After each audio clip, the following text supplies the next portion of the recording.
He knows me. His eyes could burn a hole in my back with the way he stared at me in the halls. My breath would hitch as I felt his presence walk past, lock shifting into place with the turn of my key as I left my apartment to go get a morning cup of coffee.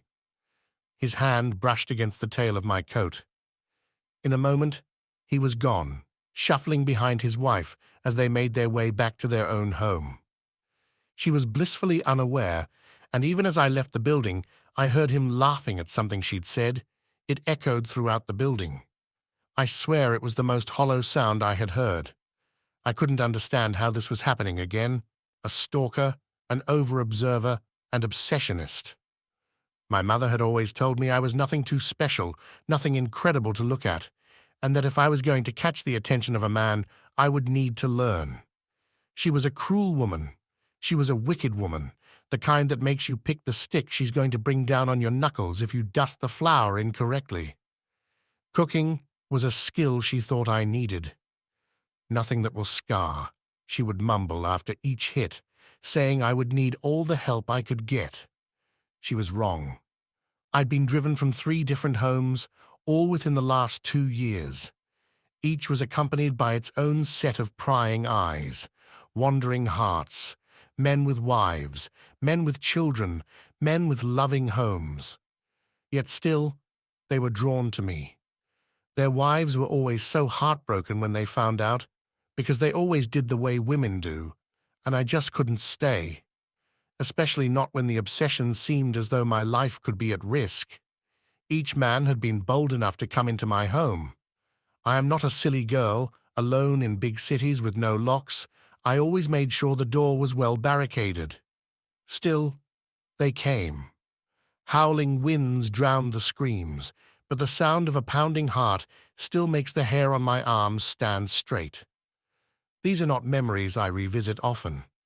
Always a chill in the air as I stood in the street, watching the red and blue lights twinkle against the outer walls of a shattered home. It was happening again. Jonathan would steal glances in passing, though I'd be lying if I said I didn't enjoy them at all. Jonathan is handsome, devilishly so. His eyes are deep chocolate pools, and one would think I'd learned my lesson, but still, I wanted to swim in them. Maybe this time would be different. That weight in the air that hung between us could be something other than what it had been in the past. It had started so innocently, something so simple as an orange dropping from my grocery bag as I struggled to get into my new apartment. The timbre of his voice was like the bass of a cello. He joked that the locks here are sticky. It was one of the rare times he had been unaccompanied by Madison. My mouth had gone dry, and some semblance of a thank you blew from my lips like chalk in the wind. Since then, it was stolen glances, brief grazes of his hand in the hall. This time was different as my own eyes wandered too. Curiosity, lust, naivety. It came to be that somehow we always made sure to be in the hallway at the same time. Electricity between us was palpable, undeniable. Nothing I'd felt with the last 2 men who had let themselves become taken by me. Madison's voice was always a shrill interruption of our silent exchange, a reminder that he was taken, that he was being held somewhere he didn't belong. I knew how that felt. To have somebody control you, pull you behind them, puppeteer your life. Maybe that's how our connection became so deep. He became a part of my every waking thought, and I his. We couldn't take this being apart for much longer. These things always had a way of coming to a head. I scratched feverishly at the paper that had lain in front of me. A rare note that I'd slipped under his door in the late hours of the coldest night this year. We needed to meet. We couldn't continue like this. It was agony. Pure agony. Tonight. We were finally going to meet tonight. I had found the perfect place. An abandoned house that sat outside the city, away from the hum of cars and the distraction of everything all too real. We would pretend as if it was a house of our own. A thud broke me from my daydream as I merged onto the highway. Acceleration must have dislodged something in the back, but right now, I don't want to focus on it.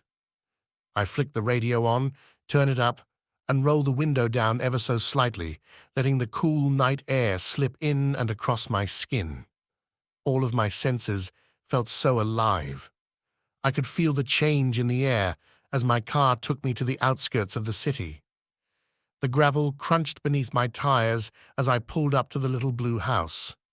Jonathan seemed like the kind of man who'd buy that house for us.